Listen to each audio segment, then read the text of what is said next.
Welcome to Yamini's kitchen. பாருங்கள், சுக்கு barley 1 cup, கொள்ளு 1/4 கப்பு, 1:4 1 ஸ்பூன் சீரகம். சுக்கு இந்த சைஸ்க்கு எடுத்துக்கிட்டால் போதுங்க, அவ்வளோதாங்க. இது வச்சு தான் நம்ம பண்ண போகிறோம்.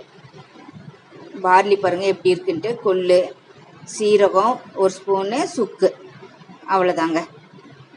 பாருங்கள், கடாயில் தீயாத வறுத்துக்கணும். பார்லி அரிசியை நல்லா வறுத்துக்கணும். நெக்ஸ்ட்டு கொள்ளு எடுத்துப்போம். பாருங்கள், தீயாத வறுத்துக்கிட்டாச்சு. கொள்ளு வெடிக்கும், கொள்ளு பார்த்தீங்கன்னா வெடிக்கும், அதுதான் தீயாத எடுத்துக்கணும். பட்டு பட்டுன்னு வெடிக்கும், பார்த்தீங்களா வெடிக்கிற சத்தம். அடுத்து சீரகம், அவ்வளோதான். சீரகம். சுக்கு நம்ம அப்படியே மிக்சியில் போட முடியாதனால கொஞ்சம் கல்லில் கொஞ்சம் இடிச்சிக்கிட்டேன், பார்த்தீங்களா.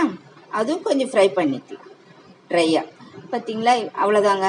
இது நான் மிக்சி ஜாரில் போட்டு பவுட்ரு பண்ணிக்கிட்டேன்.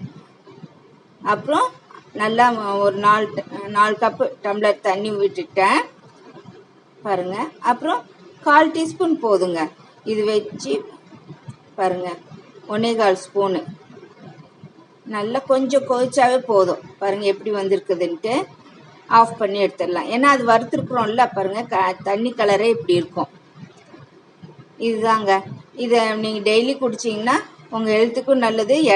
இளைச்சிடலாம் சீக்கிரமாக. உங்களுக்கு பிடிச்சிருந்தா ஷேர் பண்ணுங்கள்.